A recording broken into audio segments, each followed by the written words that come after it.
Railway विभागाकडून एक खुशखबरी. मुंबई आणि इंदूर या नव्या रेल्वे प्रकल्पाला आता मंजुरी मिळाली आहे. होय, मुंबई आणि इंदूर या दोन प्रमुख व्यावसायिक शहरांना जोडणाऱ्या रेल्वे प्रकल्पाला केंद्र सरकारनं मंजुरी दिली. जवळपास 309 किलोमीटरचा हा रेल्वे मार्ग असणार आहे. या रेल्वे मार्गावर 30 नवीन स्थानकं बांधली जाणार आहेत. 18,036 कोटी रुपयांचा हा प्रकल्प आहे.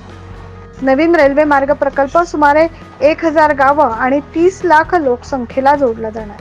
2028 ते 29 पर्यंत हा प्रकल्प पूर्ण करण्याचा रेल्वे विभागाचं उद्दिष्ट आहे. महाराष्ट्र आणि मध्य प्रदेशच्या 6 जिल्ह्यांचा या रेल्वे प्रकल्पात समावेश आहे. इंदूर आणि मनमाड दरम्यान प्रस्तावित रेल्वे मार्ग थेट संपर्क सुविधा प्रदान करेल. त्यासोबतच प्रवासाची गतिशीलता देखील सुधारेल. या भागातील लोकांच्या रोजगार आणि स्वयंरोजगाराच्या संधी या निमित्तानं वाढतील. त्यामुळे मुंबई आणि इंदूर हा नवा रेल्वे मार्ग या दोन व्यावसायिक शहरांना जोडणारा असणारे नागरिकांसह व्यावसायिकांनी समाधान व्यक्त केले.